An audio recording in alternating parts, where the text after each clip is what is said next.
On this episode of Locked On Angels, I am speechless. I am without speech. The Angels, 6-0 against the Dodgers. The Angels, 15 come from behind wins this season. And our buddy, Logan Ohtani, wins the game for the Halos last night. Man, we got a lot to talk about, and we're going to talk about it today. I'm Mike. That's John. We're the Super Halo Bros, and this is Locked On Angels.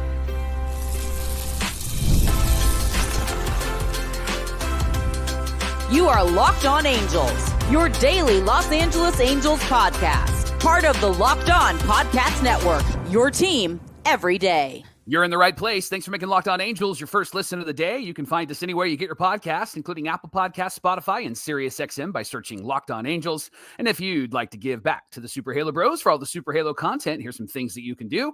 Leave us a rate and a review on Apple Podcasts. Hit that thumbs up and subscribe button on YouTube. And while you're here, leave a comment. One of the best ways to get in touch with us and be a part of the conversation. And this episode of Locked On Angels is brought to you by Monarch Money. You can take control of your finances with Monarch Money. Use our promo code LOCKEDONMLB at monarchmoney.com for 50% off your first year. And because Logan walked it off last night, you should come to the second annual Logan Ohtani All-Star Bowl. You can join us Sunday night, September 7th. Help support the YMCA of Orange County. When you get your tickets, click that episode link in the description. Click that link right now and put Halo Bros when you're checking out so that you can get a discount. You're welcome. Come bowling with Logan Ohtani, Mike, and John of Locked On Angels. Going to be a great time. We got to get this out of the way. What's on your face right now? What are you, Nelly?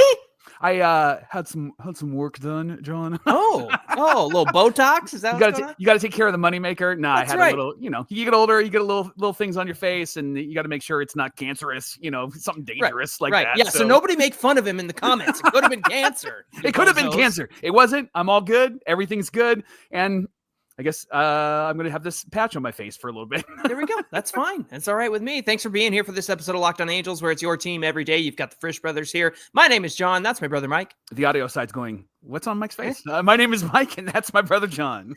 We are the Super Halo Bros, and we are celebrating, just a delicious, nutritious, so good for you if you're an Angels fan, sweep. In fact, Mike, with this sweep, that makes this just too sweet.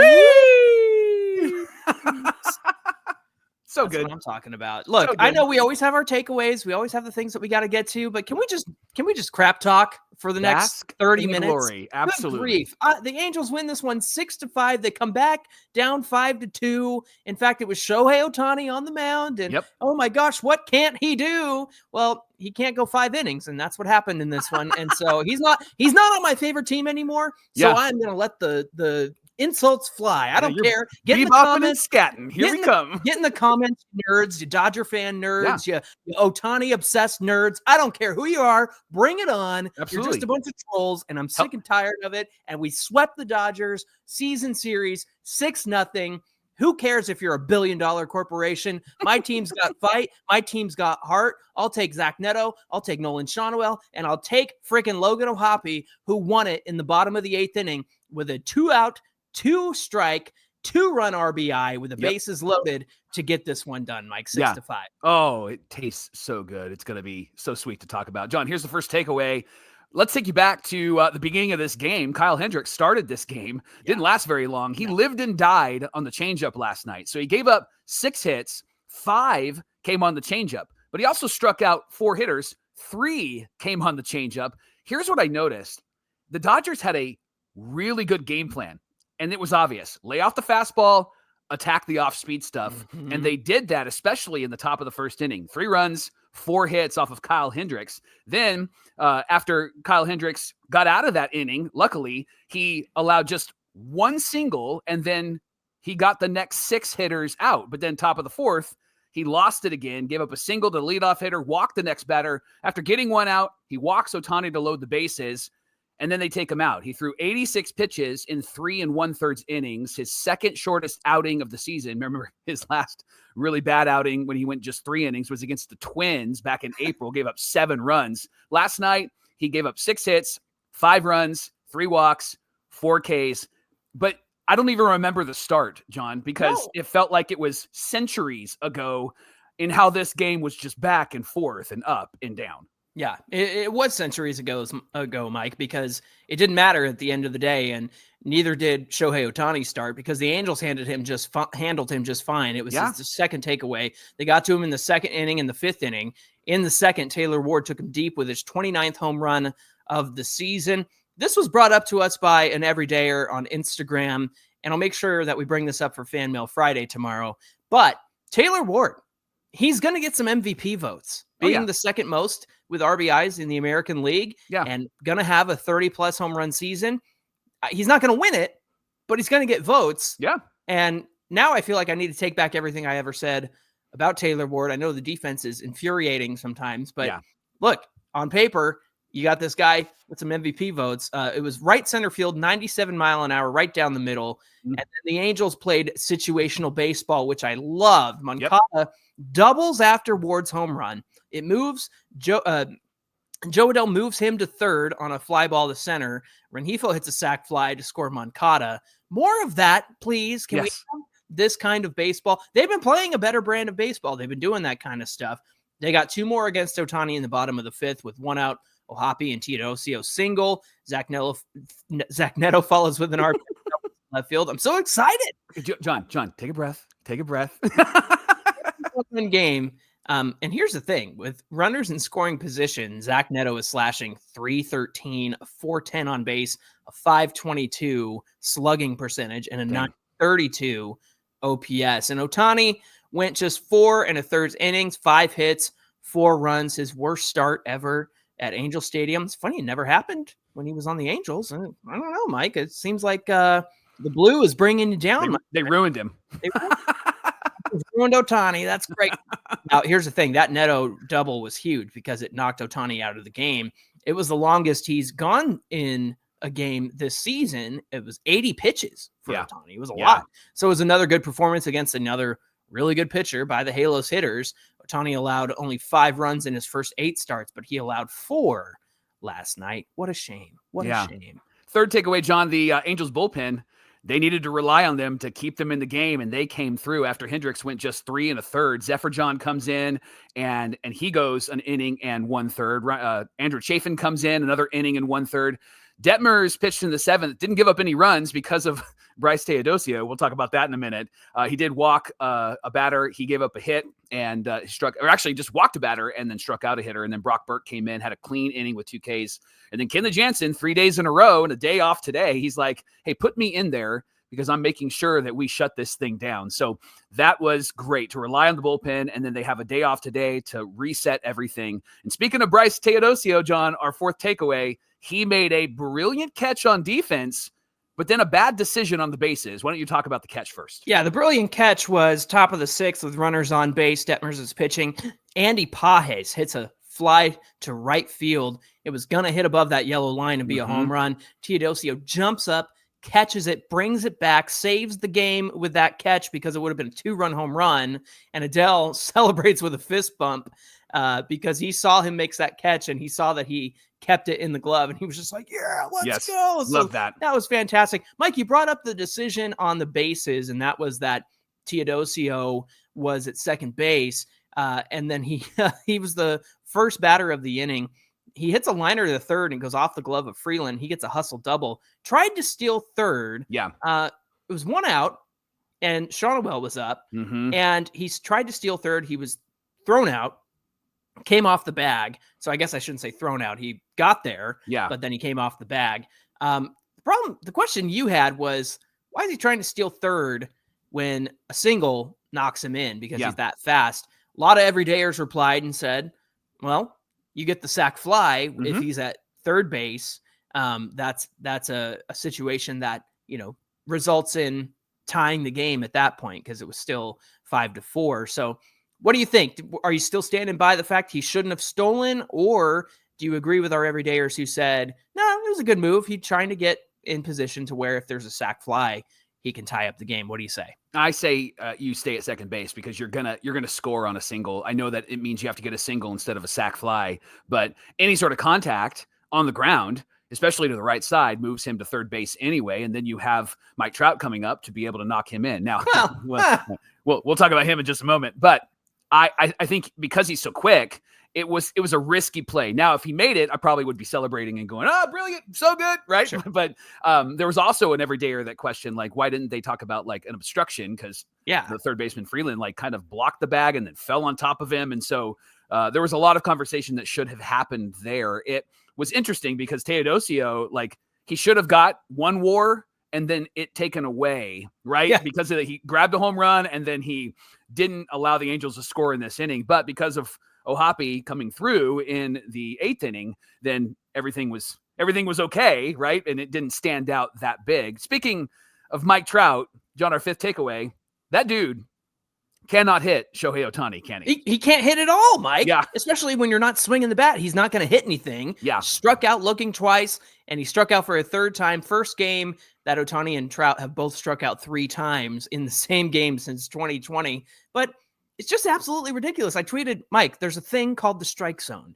And in baseball, if the pitcher puts the ball in the strike zone, that's going to be a strike. And I know he's walking a lot. I know he's getting on base, but man, it wasn't just us. It's the sentiment among a lot of Angels fans of, if this guy strikes out one more time, I'm going to lose my mind. Yeah. In fact, I had somebody bring up, man, I wonder how much better off we'd be if his salary wasn't on the books and Rendon's salary wasn't on the books. You think about the supplemental value they could get, but I'm starting to ask these questions because it's frustrating to watch him up there. It's just, he's not seeing anything. He's striking out looking twice. I can't understand it sometimes. Swing the bat, bro. That's why you're here. That's what got you here in the first place. Mike, if he's not going to swing the bat, get him out of the 3-hole. Yeah. I'm sick of watching it. Yeah. I'm sick and tired of seeing it. They put him in the 2-hole for like a week and it was working. And then all of a sudden they forgot that they did that and put him back in the 3-hole. So it's just, I don't understand this anymore. What are we doing? Him and Taylor Ward have flip-flopped in roles. Taylor Ward is just a guy who is now becoming kind of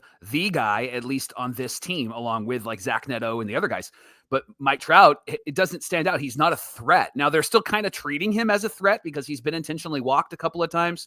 And I know they kind of pitched around him in that 8th inning, and he drew another walk. I love that he's getting on base, but he just is swinging at stuff and can't hit it. In fact, there was a stat where he's missing the high fastball. He's striking out at like a 70 to 75% rate, at somewhere in between there. And so, man, he is just not the same. He's a shell of himself, right? He's one of the guys, but not the guy anymore. But it's frustrating when he comes up because there's this like, he's just not going to come through. And the feeling is so different with Taylor Ward. The feeling's so different even with Joe Adell.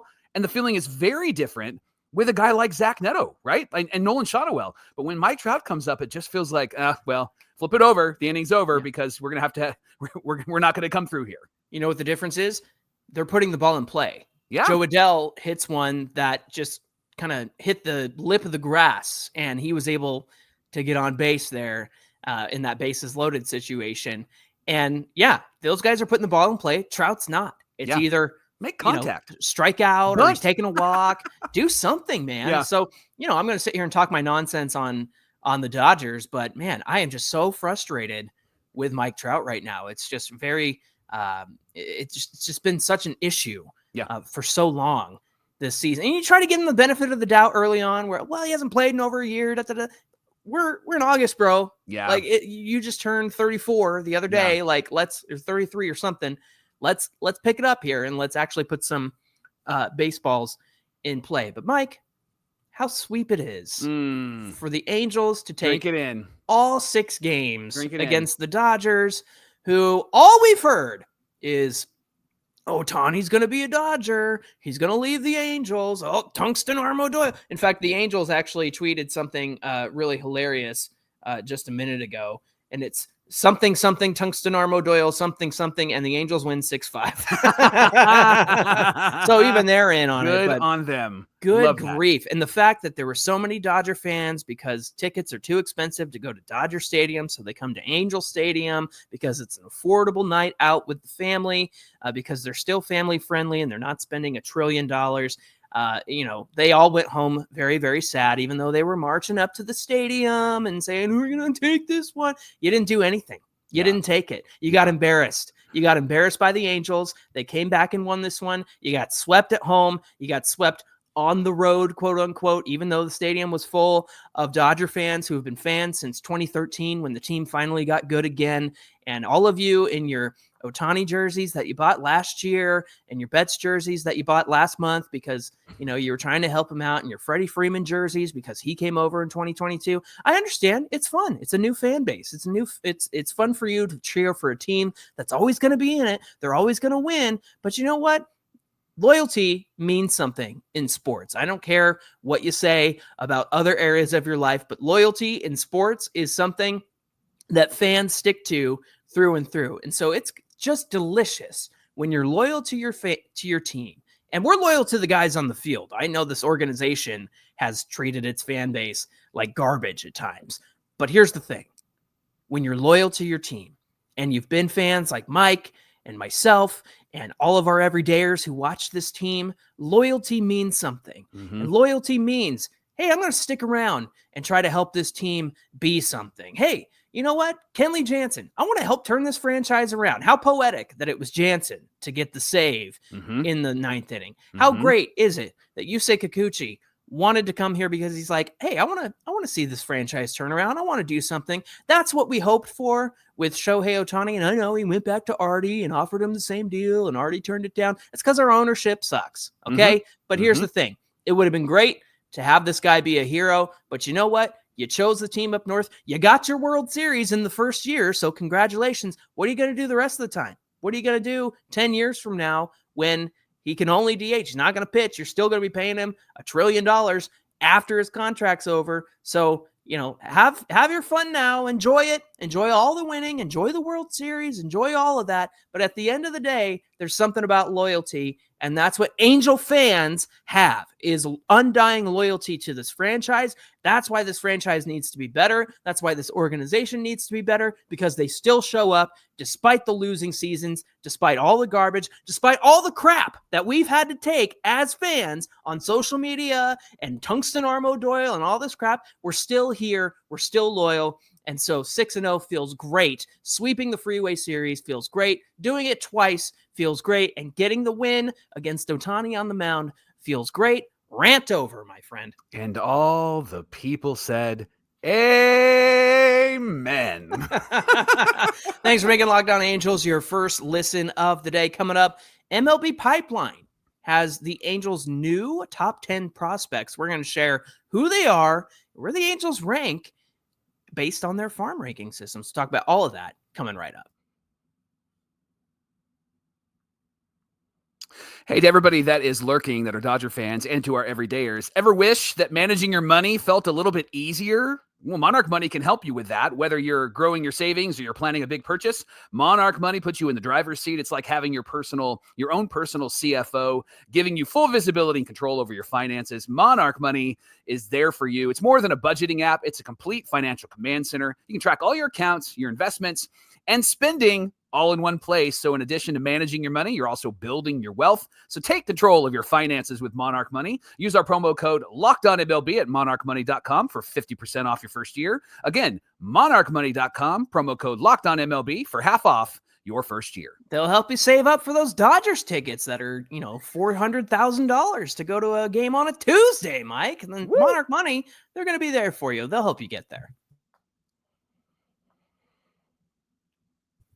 This is the Locked On Podcast Network, where it's your team every day. Our team is the Angels. Thanks for making it your first listen of the day. Mike, the Angels' top 10 prospects have been rearranged, so to speak, now that MLB Pipeline has updated their rankings of the Angels' top 10. They've included some of the new draft picks from this past draft that took place in July.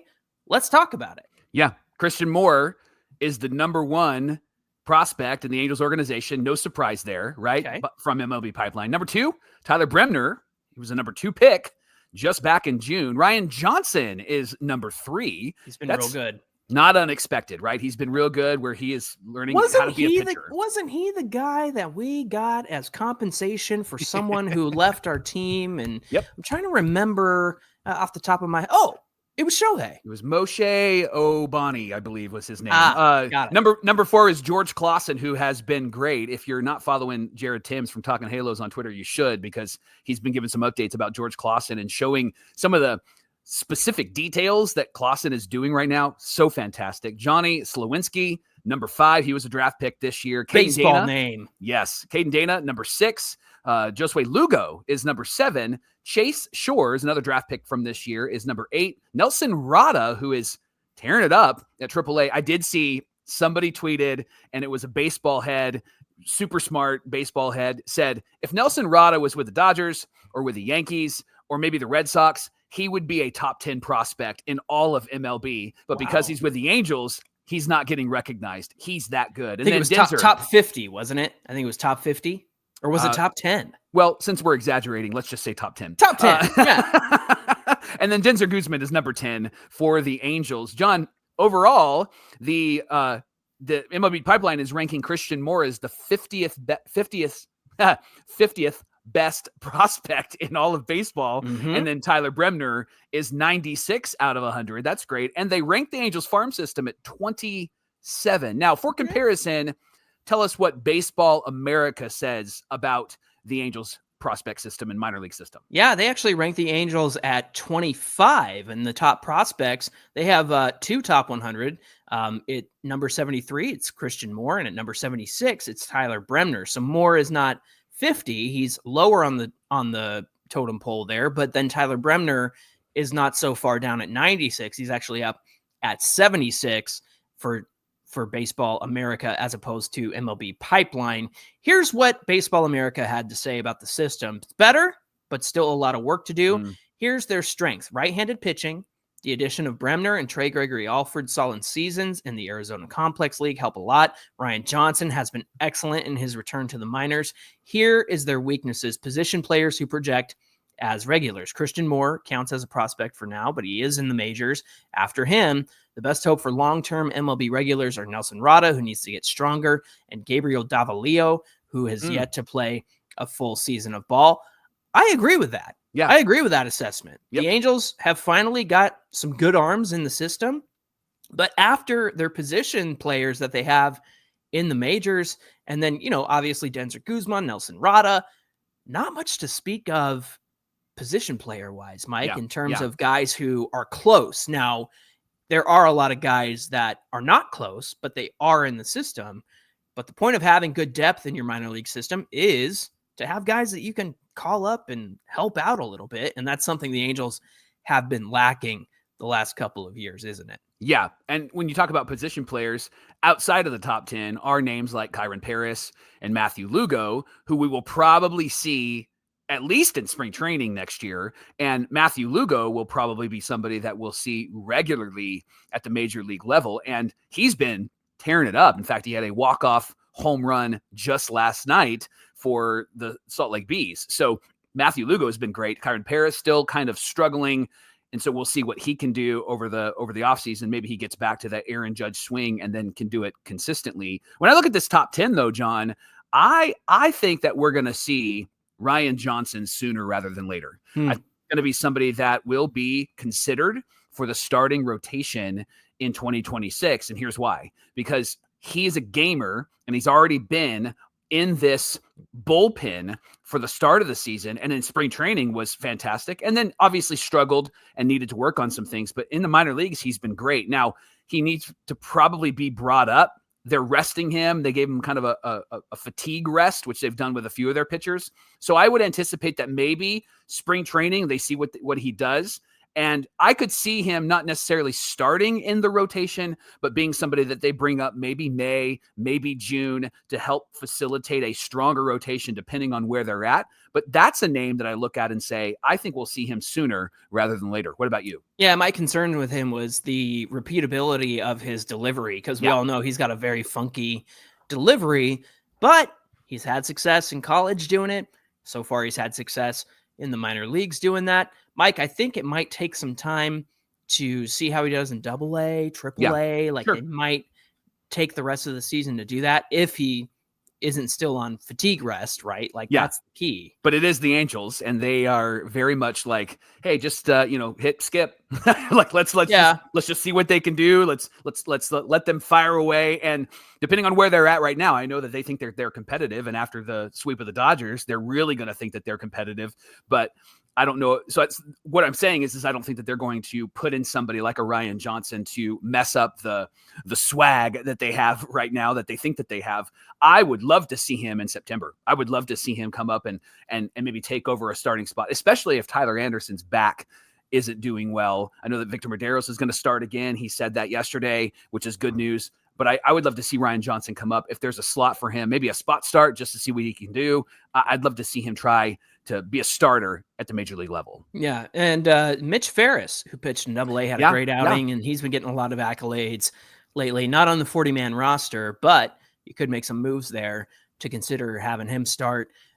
So again, there's guys that you can turn to, but it's letting them sizzle, it's letting them cook in the minor leagues, and letting them have the time that they need to improve on the things that they do well. And again, we've rushed up prospects. It's worked out better for position players in terms of rushing those prospects up because that's Neto and that's that's Neto and Shonowell and Christian Moore. But in terms of starting pitching, they need a little bit more time. They need a little bit more time to work on things and hone in on what they do well. And we've seen it. We've seen the difference between, minor leagues and when they get to the majors. You give them a look and it's like, well, they're okay, but they need more time to develop a little bit more. So very, very interesting to see that the Angels did get out of the bottom feeding of the farm systems. But again, like you said, if Nelson Rada was on any other team that isn't the Angels, he'd be lifting the Angels farm system out of 27 or 25. If the Angels had a different brand name on the stadium, it would be a very different story for the Halos and their farm system.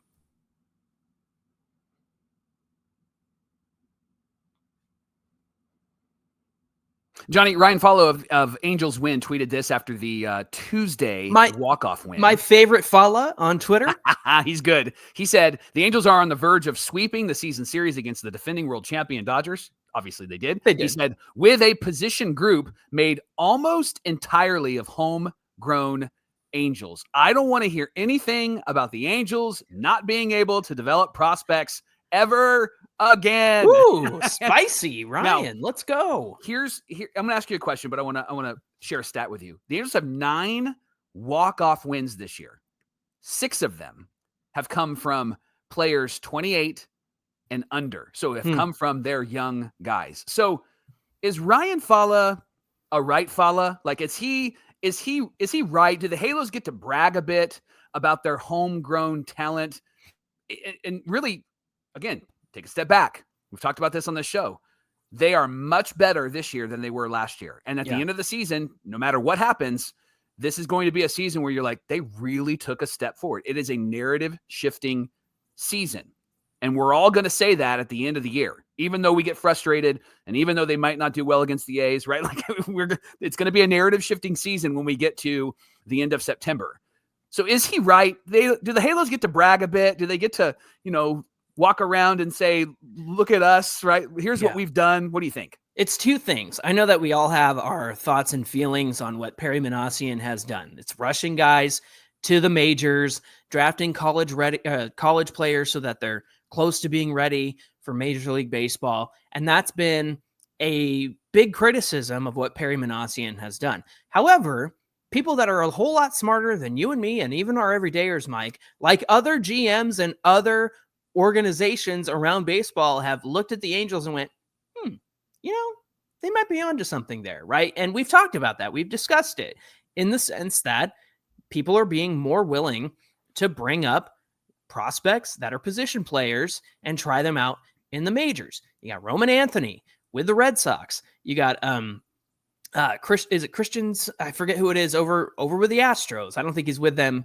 right now, but he came over in that trade with the Cubs last year. And so there, if you look around the league, there's a lot of people that and other teams that are doing the same thing. They're giving guys a look and seeing if they sink or swim at the major league level. Now, it's more nuanced than that. It's not like Perry Minasian has been 100% correct or he's had 100% A+ drafts, right? We look at the all pitching draft and, 2 of the guys that we wanted to be starters are now going to be relievers in Sam Bachman and Chase Silseth, as we discussed yesterday. So it's not been a 100% success rate. But where I think it has been successful is trying out these position players in the major leagues.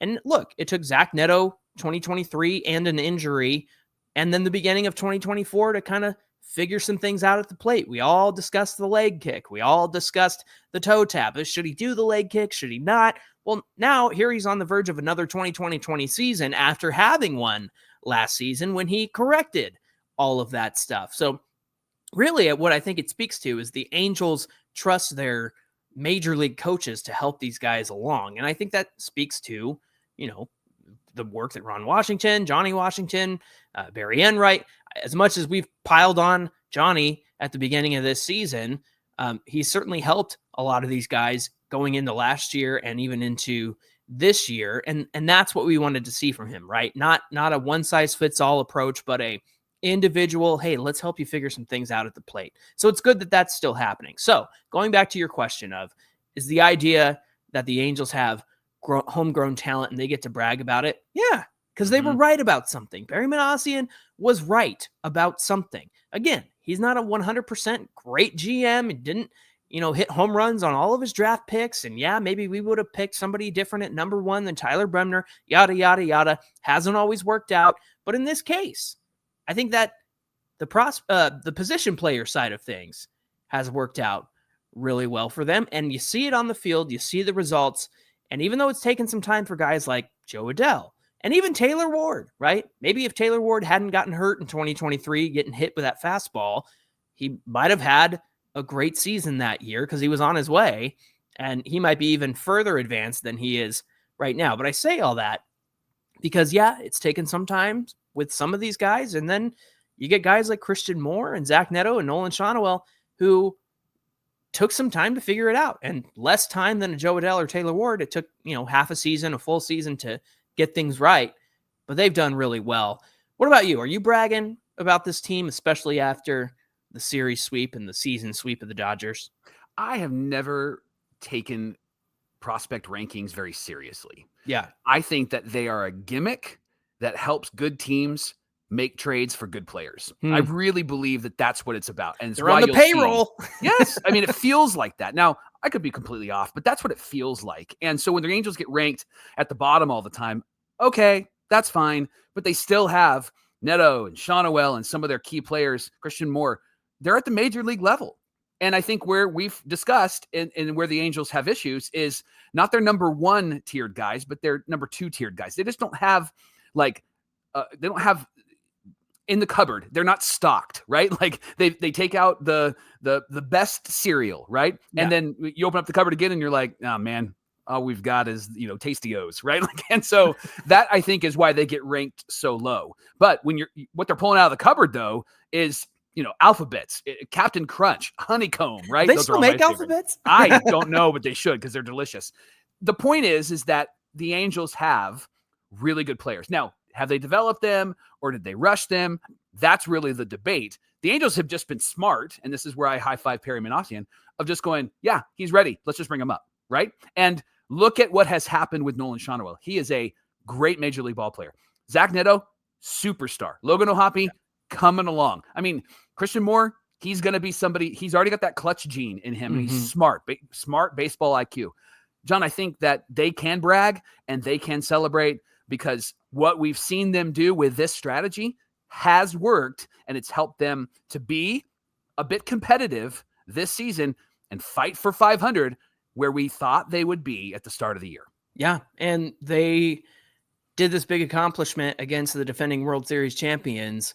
And look, it's not like they were down a whole bunch of good players, right? I know Muncy sat out, but he was in the first 2 games. I know that it wasn't Blake Snell and those guys pitching in this one, but look, those aren't homegrown guys. Those are guys that you bought. Yeah. And so just to see these guys do what they did against the World Series champs is fantastic. So I hope that they consider it a big accomplishment, and I hope it opens up some eyes to the national media of what the Angels have going on in Anaheim. Again, narrative shifting season. I think it's already here, Mike. Thanks for making Locked On Angels your first listen of the day, and make sure you're subscribed to Locked On Angels on YouTube so you don't miss all of this great Halo content and the trolling of the Dodgers and their fans. And we also include the best postcast in the business with Gavin Carlson. He was wild last night. I hope you check it out. If you don't, click that live button because it was fantastic. He's live after every game right here on the Locked On Podcast Network, where it's your team every day. Hey, be sure you give us a follow on Twitter at Locked On Angels and at Super Halo Bros on Twitter and Instagram. Whether you're watching or listening or trolling or lurking, come on over to YouTube, get in the comment section because we would love to hear from you. We know you're here. We know you're here. There's a weirdo freak on social media who's posted like pictures of me and my ex-girlfriend in the replies just because I said something about Ohtani. Like, that's right. If anybody can defend me against this weirdo freak, I would absolutely love that. Mike, I can't wait to read the comments about this thing on my face. there you go. No, like we said, we covered that. Mike, what do we have on deck for tomorrow's show? Hey, it's Fan Mail Friday, so please get in the comments. Please DM us. We would love to hear from you. What are your questions? We would love to circle back on the questions that we had a ton from last week. We're going to circle back on that, but we also would love to hear from you right now. Are you celebrating this victory? Should the Angels be able to brag about this victory? Give us your thoughts. We'll talk about it tomorrow on Fan Mail Friday on Locked On Angels. All right, looking forward to that conversation. Until then, my name is John, and that's my brother Mike. And my name is Mike, and that's my brother John. Thanks for being here with us, everybody, and we'll see you back here on Friday. Woo! Woo! Too sweet. That was an epic rant on my part. That was one of my better ones.